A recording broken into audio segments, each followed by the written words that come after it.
Herkese selamlar. Bu videomuzda gösterdiğim ürünü monte edeceğiz. Olay şu. Aracın titremeli kalkışlarda, bozuk yollarda, kilit taşı yollarda ön göğüsten gelen trim ve tıkırtı seslerini önlemek amaçlı fitil takacağız. Eminim bu ses sadece bende değil, çoğu sert göğüse sahip araçlarda var.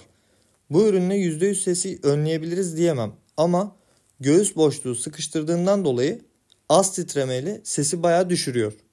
Ürünün linkini açıklamaya koymayacağım. Zamanla o ürün yayından kalkabiliyor. Göğüs konsol ön cam arası fitil diye aratırsanız çıkacaktır.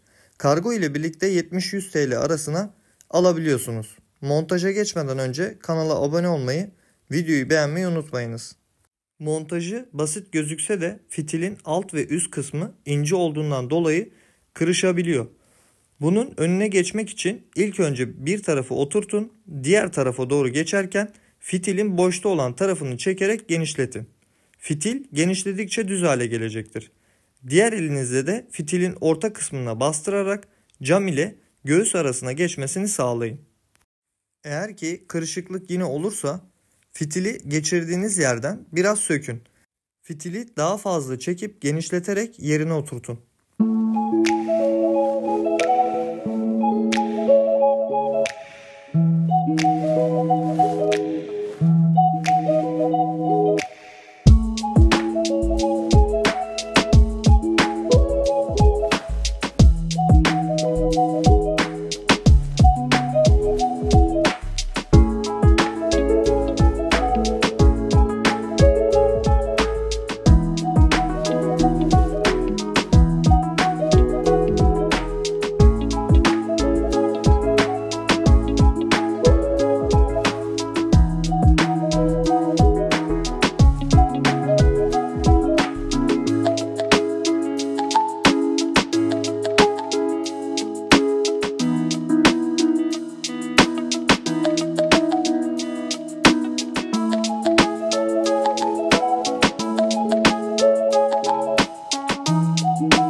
Fitilin fazlalık kısmını ölçüp kesin. İşlem bu kadar. Bu trim veya titreme sesini videoya aldım. Fakat ses fazla belli olmuyor diye yüklemedim. Not olarak bu videoyu çekeli belli bir zaman geçti ve test ettim. Fitil gerçekten işe yarıyor. Sizlerde de böyle bir ses varsa muhakkak öneririm.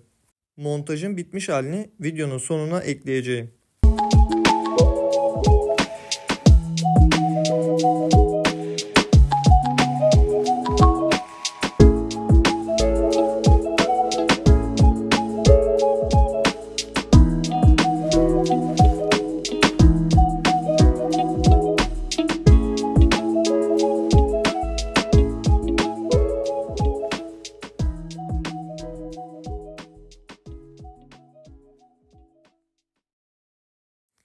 Burada da montajın bitmiş halini gösteriyorum.